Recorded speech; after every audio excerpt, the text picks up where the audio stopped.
بسم اللہ الرحمن الرحیم۔ آپ سب کو میری طرف سے السلام علیکم۔ میرا نام ہے اسامہ یونس اور آپ دیکھ رہے ہیں اسلامک ہسٹری اسٹوڈیو۔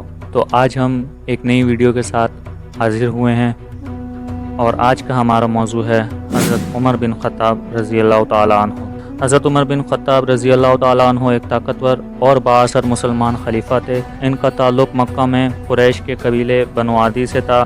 وہ حضرت ابو بکر رضی اللہ تعالیٰ عنہ کے بعد دوسرے خلیفہ اور رسول اللہ صلی اللہ علیہ وآلہ وسلم کے صحابی تھے۔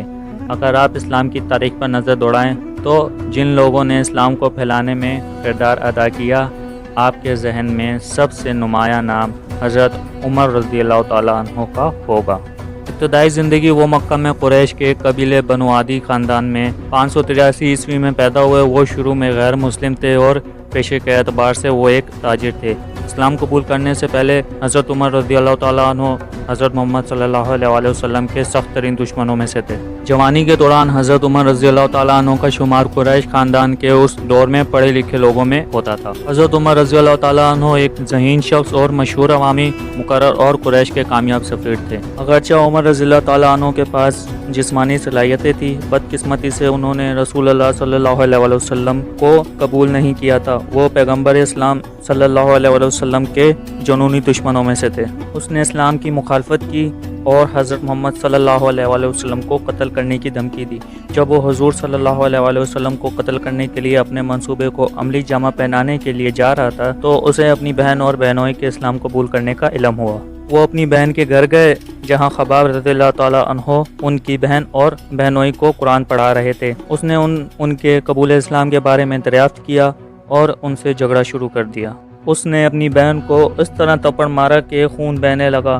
اپنی بہن کا خون دیکھ کر اپنی بہن سے کہا کہ مجھے وہ صفحات دکھائیں جہاں قرآن لکھا ہے۔ اس نے غسل کے بعد قرآن مجید کی تلاوت کی۔ یہ سورہ طٰہٰ کا آغاز تھا۔ آخر میں اس آیات کی طرف آیا، بے شک میں اللہ ہوں، میرے سوا کوئی معبود نہیں، پس میری عبادت کرو اور میری یاد کے لیے نماز قائم کرو۔ وہ آیات مقدس پڑھنے کے بعد بہت متاثر ہوئے اور انہیں اللہ کے الفاظ کے طور پر منظور کیا۔ یہ سن کر حضرت خباب رضی اللہ تعالیٰ عنہ جو گھر میں چھپے ہوئے تھے اندر سے باہر آئے اور فرمایا، عمر آپ کے لیے خوش کن معلومات، ایسا لگتا ہے کہ محمد صلی اللہ علیہ وآلہ وسلم کی دعا جو آپ کے لیے کل رات کہی تھی آپ کے حق میں جواب دے دی گئی ہے۔ آپ نے اللہ سے دعا کی، اے اللہ عمر بن خطاب یا ابو جہل جس سے چاہو اسلام کو مضبوط کرو۔ حضرت عمر پھر حضرت محمد صلی اللہ علیہ وسلم کے پاس گئے۔ اسے دیکھ کر حضرت محمد صلی اللہ علیہ وسلم نے پوچھا، عمر تم یہاں کیسے آئے؟ اس نے کہا، میں یہاں اسلام قبول کرنے آیا ہوں۔ اور اسلام قبول کرتے وقت ان کی عمر 39 سال تھی۔ قریش کے سرداروں کے خوف سے مسلمان کھلے عام نماز نہیں پڑھ سکتے تھے، لیکن جب حضرت عمر رضی اللہ تعالیٰ عنہ نے اسلام قبول کیا اور دائرہ اسلام میں مومن کھل کے سامنے آ گئے، کیونکہ وہ جانتے تھے کہ کسی میں حضرت عمر رضی اللہ تعالیٰ عنہ کا سامنا کرنے کی ہمت نہیں ہے۔ وہ شخص تھا جس نے سب سے پہلے حضور اللہ صلی اللہ علیہ وسلم کو مشورہ دیا کہ وہ خانہ کعبہ میں نماز پڑھیں، جہاں پہلی بار رسول اللہ صلی اللہ علیہ وآلہ وسلم نے مسلمانوں کی نماز پڑھائی۔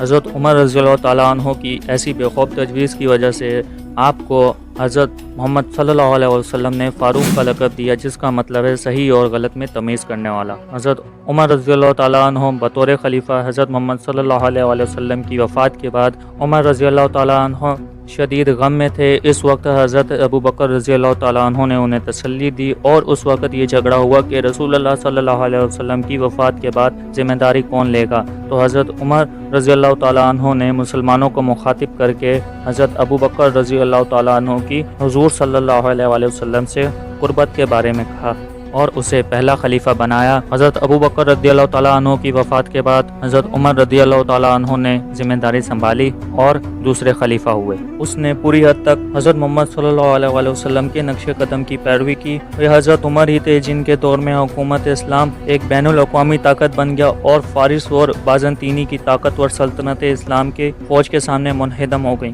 آپ کی شاندار حکومت کے 10 سال کے اندر پوری سلطنت فارس، شام، فلسطین، مصر اور ترکی کا ایک حصہ اسلام کے جھنڈے تلے آ گیا اور اقوام عالم اسلام کی تہ میں داخل ہوئے۔ وہ نہ صرف شکست خوردہ تھے بلکہ ایک بہترین منتظم بھی تھے جنہوں نے ایک مؤثر نظام انتظام کا آغاز کیا، اس لیے وہ اسلام کے سیاسی نظام کے حقیقی بانی تھے۔ اس نے قانون نافذ کیا، ایک نئی تشکیل شدہ بین الاقوامی اسلامی ریاست کے ضابطہ کے طور پر اس نے پولیس فورس کا متعارف کروا کر اندرونی حفاظت کی، اس نے غریبوں کو وظیفہ دیا، اس نے اسلامی فوجوں کی حفاظت کے لیے ہیڈ کوارٹرز اور قلعے بنائے، اس نے اسلامی ثقافت اور تہذیب کو فروغ کے لیے نئے شہروں کی بنیاد رکھی، اس نے اسلامی ریاست کی زراعت اور معاشیات کو بہتر بنایا، اس نے اسلامی ریاست کی تعلیمی نظام کی بنیاد رکھی۔ مختصراً وہ ایک عظیم اور اسلامی ریاست کے بانی تھے۔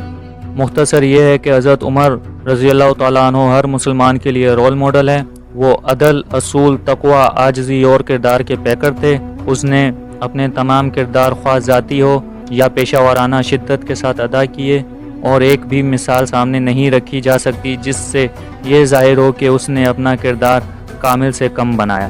ویڈیو اچھی لگی ہو تو سبسکرائب کیجئے، لائک کیجئے اور زیادہ سے زیادہ شیئر کیجئے۔